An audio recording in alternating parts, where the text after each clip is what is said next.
But I can tell you that where my career changed dramatically for the better, I thought that I was really effective as a leader and a seller at a much younger age. But where my career really took off was when I started really proactively looking for where I could selflessly add value to everybody that I interacted with in the food chain. So colleagues, understand how they get paid, what matters to them. If you're working with somebody on the same team, understand their pay structure too. Understand what do they want out of their career. Specifically even with a manager. We all have managers. Some of them are just phenomenal. Some of them, maybe we struggle to get along with them. But no matter what, understand what they care about. What are their motivating factors? Because if you show that you care about that and you speak to it when you're together and you proactively look for ways to help them get where they want to get, guess what? Your relationship there is going to get stronger. And then lastly, obviously, and very importantly with a customer, it's the same fundamental. Customers want to win. That's all they care about. And they have very likely tried different methods of doing what you're proposing to do. And some of them have worked, some of them haven't. Well, why is yours different? And I think the problem is we go in a lot of times just trying to say, hey, we've got this and it does this, this, and this. And these are the types of results it's getting for people. Well, you're going in not understanding anything about this customer's history. You don't know anything about what it is going to take to get them to a win, what their responsibilities are. So you got to get to know them first and really invest in that relationship. And I think a lot of times, because, especially right now, because I have the ability to introduce them to people all over a relatively large organization, that's the value that I bring. I can come in and say, look, I represent your team. And I'd love to figure out what conversations you're really going to benefit from. Are there things that you'd like to explore? What are your priorities? What are your pain points? What projects are upcoming?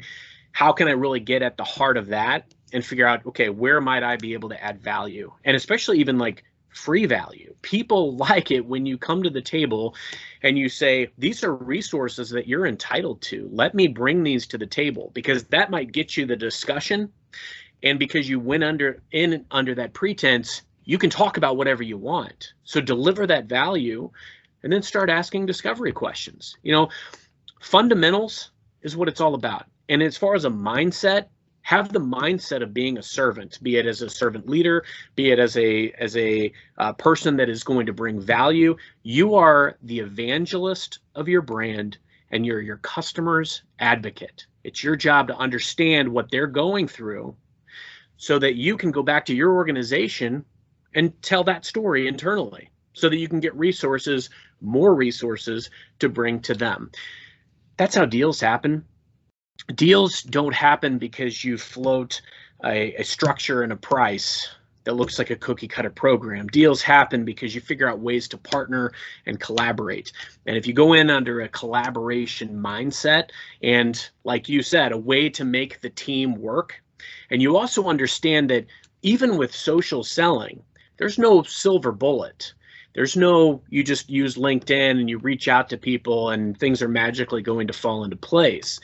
It's all about staying top of mind and staying at the pulse of what's going on with the customer. It could be setting up alerts so that you're alerted every time something happens with that organization and it goes to your email.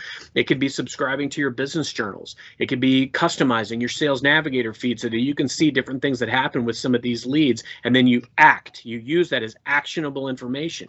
It could be maybe your organization has leads or marketing insights or a variety of different things. You've got to set up the platform to make it work. And you can't discriminate against, the 9 other things that could bring you actionable data in order to reach out to a customer with. You've got to understand where they're coming from. And there's 2 ways to do that. One, by keeping up with everything that is going on and the information that you're fed, but also talking to people. And that's why social is so important, because you can create relationships, gather intel, and based on all of that, you can make things happen. Yeah, Carson, I really like that. And I like that your focus is on the servant mindset, the servant leadership. A lot of people talk about that today, but it's so key. You have to think of yourself as a servant, be humble like a servant. And also at the same time, when you're focused in on getting to know people, understanding these people, really focusing in, whether it's your teammates, whether it's your leader, whether it's your customer. I think people don't take enough time to really get to know one another and really understand one another. And I think as a salesperson, that can be a big miss. A lot of salespeople are more interested in what's going to get me over the number, what's going to help me hit my quota or destroy my quota. They're really more focused in on what these numbers are and what this is. They're not looking at things to understand things from others' perspective. And when you don't do that, you're not going to be successful. But if you're the kind of person, Carson, that's focused in on having a servant mindset and really focused in on getting to know people, what makes a difference to these people, and what is going to help these people, most importantly, that's when you start to see difference. That's when you start to see yourself really having success. So completely agree with you on that one, Carson. I think it's an important element that people need to think about. When I've thrown myself 100% into investing in relationships with people and optimizing my process, I've never had to worry about my results. They've always been there. Absolutely. Absolutely. When you do that, it's 100%. 100%.